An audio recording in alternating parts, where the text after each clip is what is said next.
This is the Retirement Key Podcast with Abe Abish, founder of Abish Financial Services. And I'm Heather Branch here with Abe, asking for his insight on the things you can be doing now to better prepare for your financial future. TheRetirementKey.com is our website. You can find us there anytime. Begin the conversation with Abe and his team at Abish Financial. We also have links posted in the show notes, so just click there if that is more convenient. Or again, find us anytime at TheRetirementKey.com. So Abe, here we are. The springtime is here. The birds, the bees, the flowers. It's a fantastic the wedding time bells. of year. The wedding bells abound. What time of year did you and Shelley get married? We got married August 1st. Oh my gosh. How brave of you to have an August. It had the potential to be like a 100-degree day in August. Factory, right. It had the potential to be like a 100-degree day, but it was actually right around 80. It was just a picture perfect day. Yes. Let me tell you something though. It's not like you get a better chance in May. My sister got married in May, and the wedding, it was like a record heat wave. My great aunt actually ended up in the hospital having heat stroke. Oh, brother. So that's why when Kyle and I got married, I was like, November. I was like, I need it to be cold outside nice here. And cool. And it was still like sunny and 75. Oh, that's perfect. The thing about the South. You never know. That's perfect. And how long have you in your love life? We had been married, Shelley and I just remembered the other day because we were talking about it here in the office, and I was like, Shelley, it's been 9 years. She's like, oh yeah, it's been 9 years. I guess that's what happens when you get past 5 and then the 7-year itch. And then, so I've already started thinking about, our 10-year and planning for that. I'm like, good for you. Smart man. Maybe we go back to Turks and Caicos. That's where we had our honeymoon. And so that's probably our favorite place to go. And so nice. I'm already thinking about that trip, but yeah, I had to remind Shelley. Usually it's the other way around, but no, my husband's the same way for me. I always look at him and say, "When's our anniversary?" I think that's a sign of a healthy marriage when the wife is so not hung up on it, and the husband's like there for his wife that way. I think it's that's Shelley and I. That's me and Kyle too. I approve. I think that's a good sign. All right, so let's talk about the whole idea of wedding planning. If you're anything like me and Kyle are, you probably didn't have a ton of time. How much time were you invested in planning the wedding, or was just I tried to stay out of it, and I did stay out of it. I'll give a shout out right now to my mother-in-law, Mary Margaret, and Shelley planned it almost all with the help of a planner. But I just pretty much tried to show up and make sure my friends were there to show up, and then just be on time. Had a great time that day. You have one job when you're the groom, just be where you're told to be and on time. That's right. When it comes to planning a wedding, you got to first ask yourself, how much time do you have? Because this new study found the average person spends 12 hours a week planning their wedding. And I guess that's just how many weeks you have leading up to your wedding. That's more than 500 hours all for one day. So I guess that's based on a year. It's embarrassing, I think, for all of us, if we were to do the math, Abe, to discover how much time we spend planning, not just for weddings, for vacations, for many things in our lives, versus how much time we spend planning for our retirement and our financial futures. Some wedding planners, they do come in, they claim that their services can give back about half of the time people spend. So thinking about what you do in your office, how do you work to help your clients, A, spend the amount of time that they should, but also reclaim some of that time and perhaps even money when it comes to planning decades of a retirement? Yeah, look, Heather, you can try to do this on your own, or you can have an experienced guide, a fiduciary retirement planner who can hold your hand and walk with you every step of the way as you transition from your working career into retirement.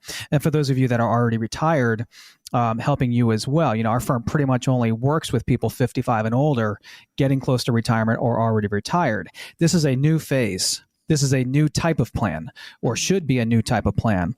If we're just focused on investments, we're missing the boat because there's so much more planning to do in a phase 2 plan compared to that phase 1 plan.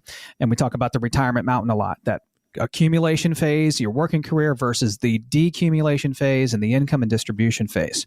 So you're asking about how a professional, financial advisor, retirement planner can help a client to save time and money in retirement. There's a lot of ways. Vanguard has actually done a lot of research on this to determine a financial advisor's value. And I don't have the article in front of me, but it's usually 2 to 3% net positive return just by having an advisor on your side, meaning there's value there, a lot of value for a lot of ways. Here are some of those ways an advisor and really a specialist can provide value to you as they hold your hand transitioning into retirement and in retirement. Building a doable plan. So a good financial advisor will work with you to establish goals, then examine your current income and expenses to determine what you have saved and if that's going to meet your income needs over the rest of your life. Providing more than just financial advice. You'd be surprised, maybe not surprised. Sometimes clients come in and it's just really a vent session about what's going on in their lives or what's going on at their workplace or what's going on in politics. And they just really want to have a vent session. Is it just me, or is everything else I'm seeing out there in this crazy world scaring numbers? Tell me I'm not alone. Yes. So advisors can provide more than just financial advice, other than just discussing the investment portfolio. This is really a key difference in phase 1 and phase 2. There are so many other retirement strategies that should be discussed and planned for: tax planning, insurance planning, pension decisions, Social Security decisions, knowing what to invest in and when to invest. If you're managing your own finances, it's difficult to stay on top of the best investments out there, difficult to know when to buy, when to sell. Most importantly, it's important for you to know what your own risk appetite is and comfort and tolerance. And it's helpful to have that discussion with a financial professional, because you may be taking on more risk than you need to. You may not realize that you can actually reduce risk at the point of retirement, and you may not know that until you have a second opinion and someone really go through all the math with you. An income plan, a roadmap. You need that income plan and roadmap as you transition into retirement. If you just have that growth plan, just the investment plan, then you're missing the boat on so many other pieces of a comprehensive plan.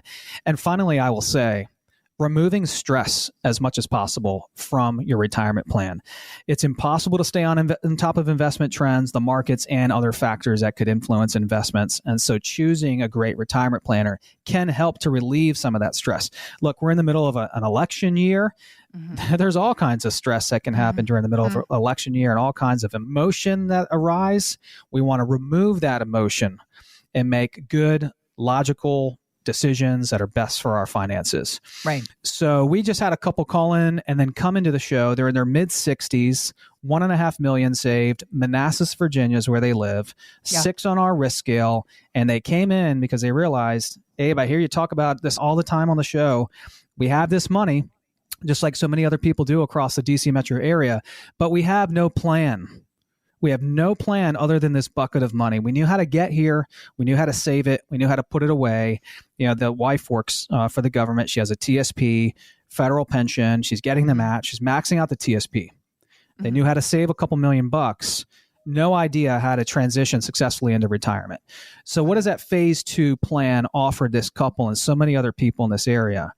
It incorporates Social Security. It incorporates safety, protection of principal, plan for preserving principal if that's important to you, a plan to continue growing your money because you could live another 30 plus years, a plan for taxes, lowering and mitigating taxes. And really, when you think about it, the biggest difference in phase 2 and a plan for someone 55 and older versus phase 1 is that phase 2 plan is really focused and put together to try to mitigate and lower all the risks that can mess up your life savings. Phase 1 got you to retirement. Phase 1 got you to save $1 million to $3 million or more dollars, sometimes $5 to $10 million. But what are all the things you are doing right now to protect your life savings from the risks and pitfalls that can mess it up?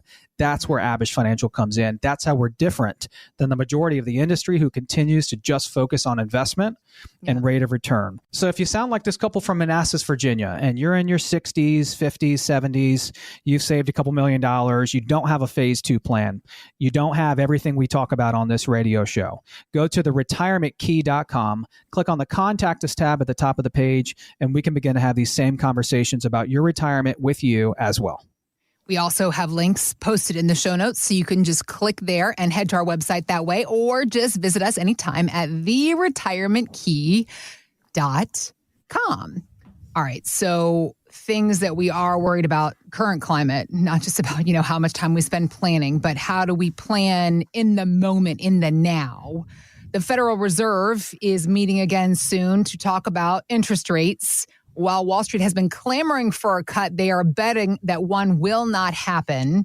Here is market analyst Pete Najarian on Fox Business. So many people at the start of this year were predicting that there was going to be 6 or more rate cuts. I never agreed with that commentary, but it looks like we're going to probably, as we go through the year, if things kind of go through the way expected, we're probably going to see this year about 2 cuts, maybe, but the rest are going to be pauses. And I think this next one's going to be a pause as well. So the idea then, if he's right, and the Fed is going to carry through on its pledge of higher interest rates for longer, how is that affecting the conversations you're having in your office? There's always opportunity in the middle of uncertainty and in the middle of both markets ups and downs. If you think about COVID, we had a huge drop, then the market turned around, rates dropped, 7 trillion went in, the markets took off. They just went on a tear until the top of 2022 when interest rates did the opposite, and the Federal Reserve realized, wow, this is a 40-year high inflation problem. What can we do to tackle this issue? Let's raise rates 11 times. And now, the markets have been pricing in rate cuts as early as March of 2024. And then I think, again, 1 or 2 by the middle of the year. Like we just heard, that's probably not going to happen. And the guy said, we might be looking at 2 rate cuts, maybe, is what he said. Right. So I think it's possible we could go through 2024 without a rate cut. So what does that mean? That means that we'll likely still be able to earn 4 or 5%. Like right now, CDs are offering 4 or 5% in the bank, and money markets 5%. And those types of opportunities may not be around for long. Treasuries 4 or 5+% currently, when usually all these instruments, if you think about out of the stock market instruments, CDs, cash, money markets, treasuries, they usually earn between 0 and 2% long term. So those present a nice opportunity. There's so many things to be uncertain about in the world right now. With the election, this year and so many other things, couple wars, but your financial future and someone's retirement doesn't have to be one, right? Okay. That does not have to be uncertain. Okay. Control what you can. Put together a retirement plan that controls as many of the factors and moving parts and pieces in your retirement plan as possible. We just had a lady come in recently. She called into the show. She's from Bethesda, Maryland. $5 million saved, 6 on our risk scale, just north of middle of the road. She's been with a big box firm in our industry for 20 plus years. Husband handled a lot of the investments. Now they're realizing there's nothing protecting their $5 million. It's in that typical stock, bond, cash mix at a big box firm.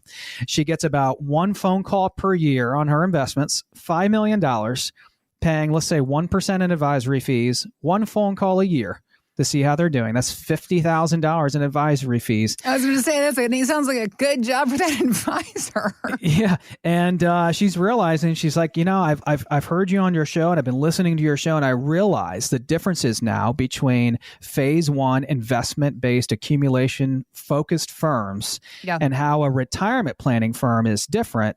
And all of the different moving pieces there and different parts of planning, types of planning that I'm not getting at this big box investment firm. Right. And so that was the issue, is there's nothing protecting that $5 million from loss, and there's no planning being had other than trying to help her make money. No phase 2 plan, just investment planning. And so she wanted to put a phase 2 plan into place, and that's exactly what she did with us. That phase 2 plan incorporates the roadmap that so many people need and want.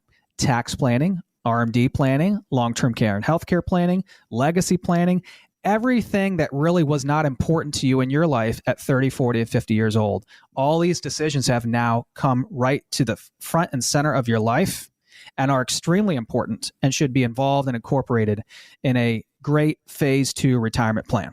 So if you sound like this lady from Bethesda, Maryland, go to theretirementkey.com. Click on the Contact Us tab at the top of the page, and we can begin to have these same conversations about your retirement and your portfolio as well. You can also click on the links that we have posted in the show notes. Get that conversation started about that second opinion on your retirement savings and investments, or again, our website. Find us anytime at theretirementkey.com.